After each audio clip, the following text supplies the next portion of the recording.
ఈడ CC road కానొస్తుందా మీకెవరికైనా? మంచిగా చూసి చెప్పురు జరా, ఎందుకంటే పట్నం పాత బస్తీ ఐఎస్ సదన్ డివిజన్ సింగరేణి వాంబే కాలనీలున్న ఈ జనాలకు ఈడ సీసీ రోడ్ ఏం కానెత్తలేదని కయ్యం పెడుతున్నారు. కానీ చార్మినార్ జోనల్ జిహెచ్ఎంసీ అధికారులు ఖాన్ కన్స్ట్రక్షన్ కంపెనీల లెక్క ప్రకారం 10 నెలల కిందటనే ఈడొక సీసీ రోడ్డు పోసిర్రు. అట్లా పోసిన ఆ సీసీ రోడ్డుకు 10 లక్షల రూపాయల బిల్లు కూడా అందిందట వాళ్లకు. మరి ఈడ సీసీ రోడ్డు ఏడపాడైంది, అంత మట్టే కదా కానొస్తుందని అంటారా? ఆడున్నోళ్లకు సుష్టోళ్ళందరికీ కనబడ్డది మట్టే.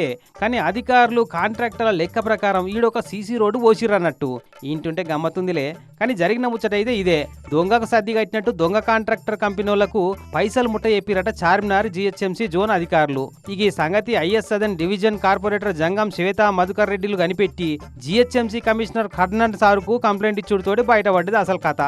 కంప్లైంట్ ఇచ్చిన ముచ్చట కాంట్రాక్టర్ కంపెనీలకు ఏరియా ఏఈ గారికి ఎరకైంది. ఇక రేపో మాపో టాస్క్ ఫోర్స్ వాళ్ళు ఇది నిజమేనా కాదా అని ఎంక్వైరీ ఎత్తేందుకు వస్తారని ఎరకై రాత్రికి రాత్రే సీసీ రోడ్డు వస్తుంది కానీ జేసీబీని పట్టుకొచ్చి తవ్విచ్చే ప్రయత్నం చేసిరట.